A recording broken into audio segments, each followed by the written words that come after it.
Rádio Z. Informácie zo zdrojov Rádia Z.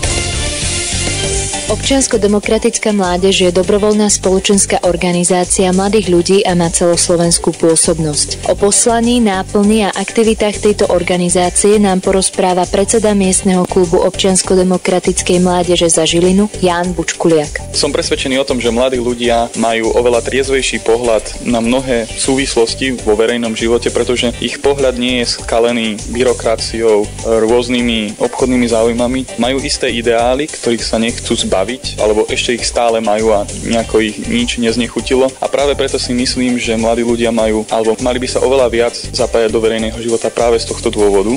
Aké projekty alebo akcie, podujatia sú rozbehnuté alebo sa konali a ktoré ešte sa plánujú konať v tomto roku? Jeden z najvýznamnejších projektov na celom Slovensku je projekt tzv.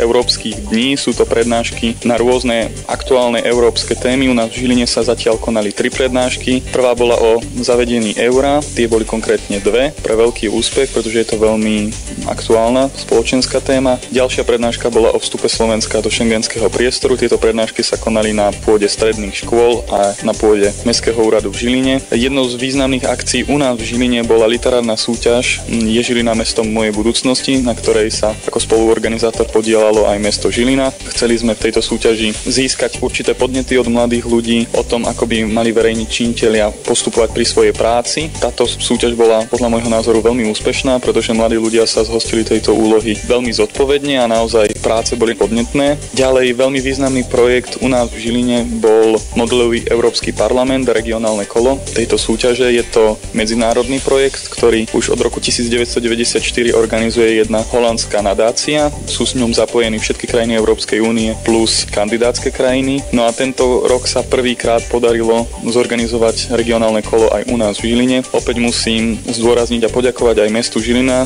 že Občiansko-demokratické mládeži v tomto vychádza v ústrety a že nás podporuje. Ďalej sme mali rozbehnutý projekt pre najmenších. Bola to taká bodka za školským rokom a úvod do prázdnin. Tento projekt sa nazýval Hurá prázdniny, prebiehal v lesoparku Chrásť. Čo plánujete do konca tohto roku? V pláne máme jeden projekt pre stredné školy. Jeho názov je Žilina mladým. Projekt sa pripravuje už dlhšie obdobie a projekt je zameraný predovšetkým pre študentov stredných škôl. Bude to projekt, ktorý dá opäť možnosť mladým ľuďom aktívne sa zapojiť do správy mesta Žiliny a do správy verejných vecí. Z miestneho klubu Občiansko-demokratickej mládeže v Žiline Zuzana Gajdošíková, Rádio Z. Podrobný regionálny servis.